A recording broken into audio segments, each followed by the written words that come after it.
Adventureland's raging river disaster. A birthday celebration turned deadly on July 3, 2021, when 11-year-old Michael Jaramillo drowned on the raging river ride at Iowa's Adventureland amusement park. The family was there to celebrate his brother David's upcoming 16th birthday. Sadly, the rapids ride took a sudden turn as their raft capsized. Michael and his brother David couldn't release their seatbelt restraint, leaving them trapped and drowning as their parents shouted for help. Why did the 800-kilogram raft flip over? How was the emergency handled at the park? And what did the official investigation uncover? These are the questions I wanted to answer when I started my research. Come on over to Adventureland. You're gonna have a fun-filled day. And there's just a few weekends left at Adventureland. Don't south. There's always something new at Adventureland. Advertised as a great way to cool off with the whole family, the Raging River Ride had been a staple of the Adventureland resort since its opening in 1983. On the ride, 6-person rafts move through faux river rapids. Raging River's designer, Intimate Amusement Rides from Liechtenstein, is well known for its thrill ride and roller coaster designs featured at amusement parks worldwide. So, how did such a popular ride end in disaster? The chain of events started on July 2, 2021, one day before the fatal accident. An inspection carried out by the Iowa State Inspector, Bruno J. Burriola, was passed. He checked the newly installed control system on the ride's operation and visually inspected the boats. It had passed all inspections carried out in 5 years before this. In April, the inspection checked the station and traw without the boats in water. Additionally, just a month before, the boats were physically inspected. According to Burriola, the ride performed as it should the day before the incident. July 3, 2021, 3 p.m., 4.5 hours before the accident. Maintenance staff removed several rafts from the ride for a deflated bladder, including boat number 2, which would carry the Jaramillo family a few hours later. Each of the boat's 8 bladders were monitored and routinely taken out to be refilled with air or replaced if they became deflated. 5:45 p.m. Except for one, all the repaired rafts were returned to the ride. Boat number 2 was back in service.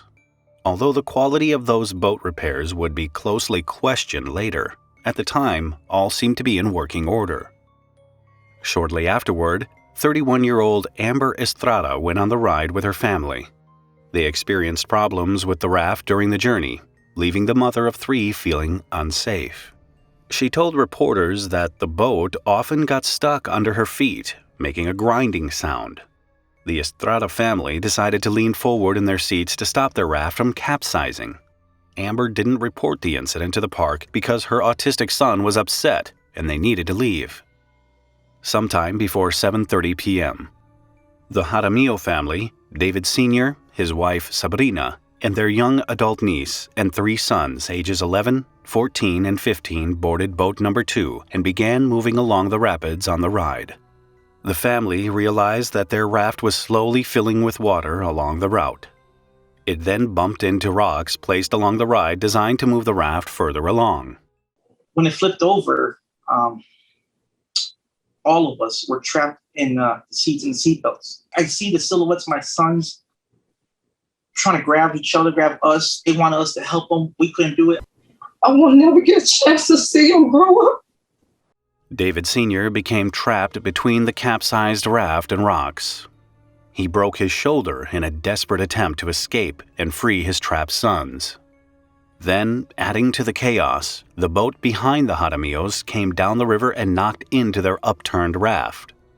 It managed to pass, continuing to the end of the ride. Passengers jumped into the water when the next boat came past to help. They were quickly joined by workers preparing nearby fireworks who heard screaming and rushed to help.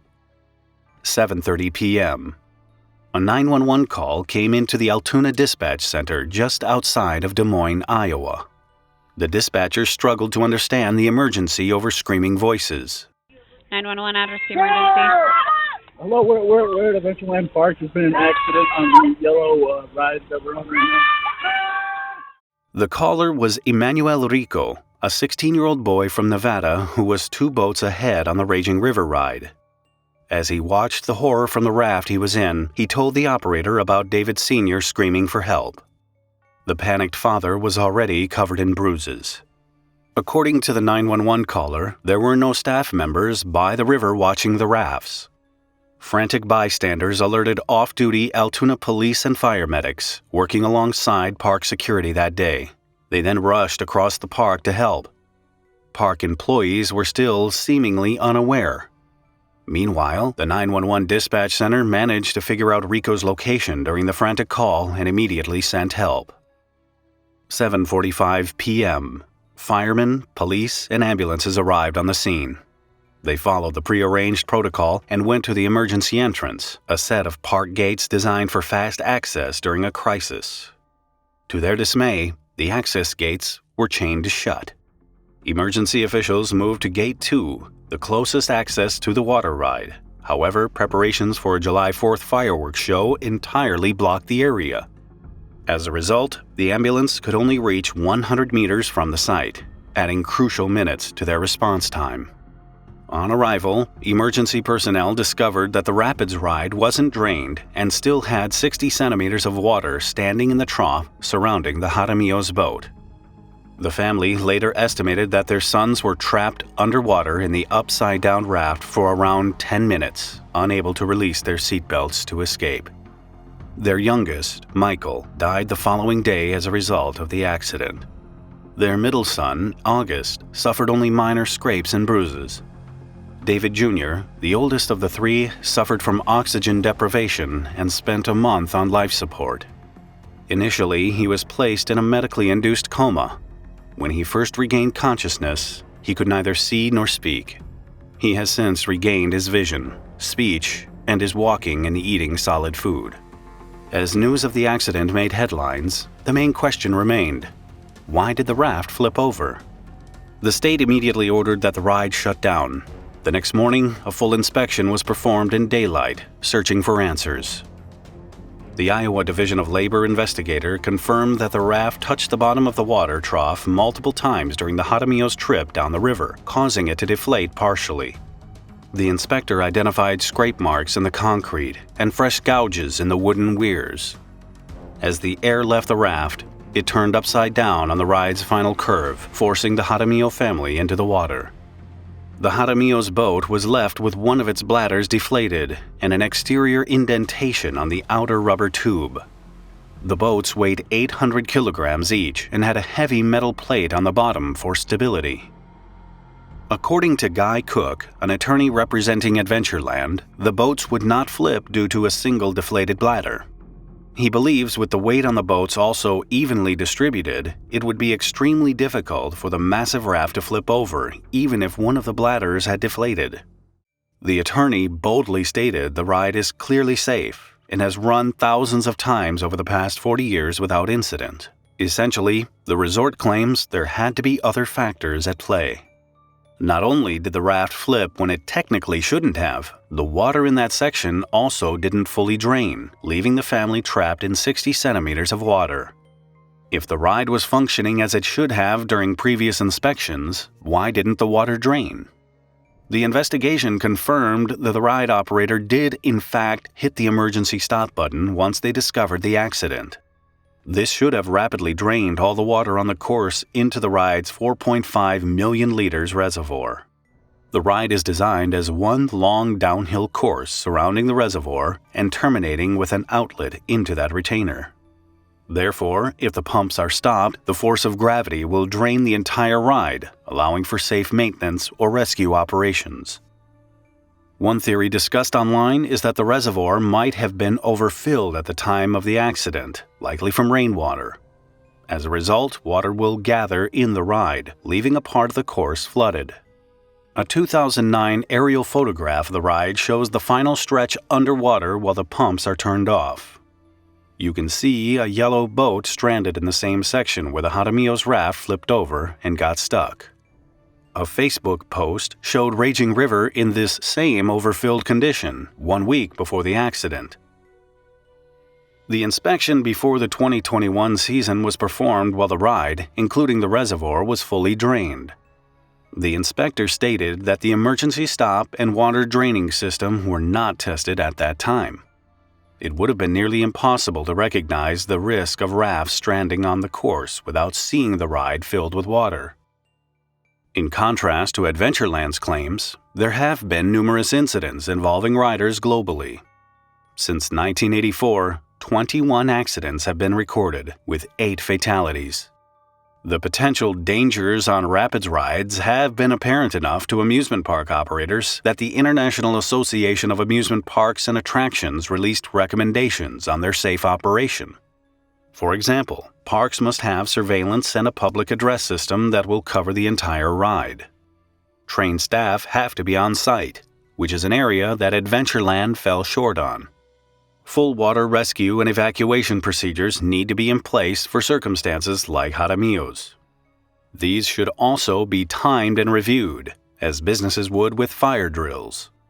Another of the park's shortfalls that the association recommends is access points and pathways to the trough system. And emergency stops with the intended effect on water must be tested.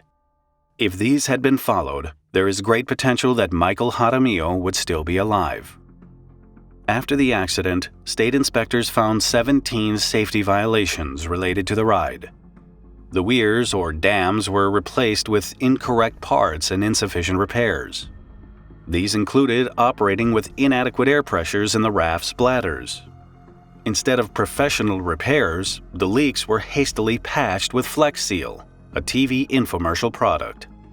The super strong waterproof tape!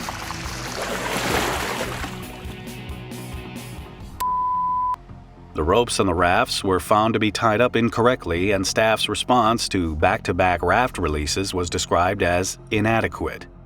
Further to these, after the fixes, the park failed to test the ride without passengers. Then, regarding the evacuation plan, the route for removing injured guests had not been updated with park changes, slowing down the emergency response. Worse still, the report acknowledged the fireworks setup blocked the route. The remaining findings dealt with lacking ride supervision, poor evacuation planning, missing documentation, and inadequate staff training across all levels of responsibility. Months after the accident, Adventureland and the Iowa State inspectors have continued to focus on an inexplicable error with the raft. Despite the park's assertion that the ride had been emergency stopped, they don't seem half as curious as to why the water never fully drained from the trough. To date, many questions are left unanswered, like why it took staff so long to respond and how the ride passed an inspection.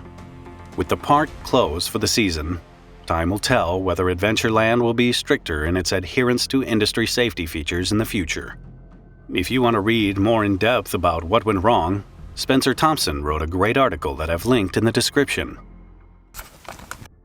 If you found the Adventureland disaster story interesting, please like this video, subscribe to see when my next documentary is up. Until then, you can take a look at this episode of Dark History.